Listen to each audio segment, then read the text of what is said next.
ഈ വർഷത്തെ ആദ്യ ന്യൂനമർദ്ദം തെക്ക് കിഴക്കൻ ബംഗാൾ ഉൾക്കടലിൽ ജനുവരി 27ഓടെ രൂപപ്പെടാൻ സാധ്യത. കഴിഞ്ഞ മണിക്കൂറുകളിൽ കേരളത്തിൽ നല്ല മഴ ലഭിച്ചിരുന്നു. വിവിധ പ്രദേശങ്ങളിലെ മഴ ദൃശ്യങ്ങൾ കാണാം. ഡീറ്റെയിലായി വരും മണിക്കൂറിലെ മഴ സാധ്യതയും നോക്കാം. അപ്ഡേറ്റുകൾ എല്ലാ ദിവസവും അറിയാൻ നിങ്ങൾ ഇതുവരെയും ചാനൽ സബ്സ്ക്രൈബ് ചെയ്തിട്ടില്ലെങ്കിൽ ഇപ്പോൾ തന്നെ സബ്സ്ക്രൈബ് ചെയ്ത് ഓൾ എന്ന ബെൽ ഓപ്ഷൻ കൂടി എനേബിൾ ചെയ്യുക. കൂടുതൽ ആളുകൾക്ക് വിവരങ്ങൾ എത്തിച്ചേരാൻ ആദ്യം ഒന്ന് ലൈക്ക് ചെയ്ത് കാണാൻ ശ്രദ്ധിക്കണം. വീണ്ടും ന്യൂനമർദ്ദം രൂപപ്പെടാനുള്ള സാധ്യതയാണ് കാലാവസ്ഥാ നിരീക്ഷകർ സൂചിപ്പിക്കുന്നത്. 2023 ആദ്യ ന്യൂനമർദ്ദം തെക്ക് കിഴക്കൻ ബംഗാൾ ഉൾക്കടലിൽ രൂപപ്പെടുമെന്നാണ് സൂചന. ജനുവരി 27ഓടെ പുതിയ ന്യൂനമർദ്ദം രൂപപ്പെടും. കേരളത്തിന്റെ തീരപ്രദേശങ്ങളിൽ ഞായറാഴ്ച വരെ ശക്തമായ കാറ്റിനും മോശം കാലാവസ്ഥയ്ക്കും സാധ്യതയെന്ന് കാലാവസ്ഥാ വകുപ്പ് അറിയിച്ചിട്ടുണ്ട്.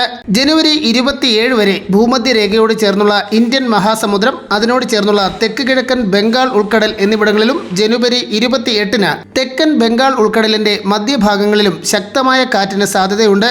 ജനുവരി 29-ന് ശ്രീലങ്കൻ തീരത്തോട് ചേർന്നുള്ള തെക്ക് പടിഞ്ഞാറൻ ബംഗാൾ ഉൾക്കടലിലും മണിക്കൂറിൽ 40 മുതൽ 45 കിലോമീറ്റർ വരെ വേഗതയിലും ശക്തമായ കാറ്റിനും മോശം കാലാവസ്ഥയ്ക്കും സാധ്യതയുള്ളതായി മുന്നറിയിപ്പിൽ വ്യക്തമാക്കുന്നു.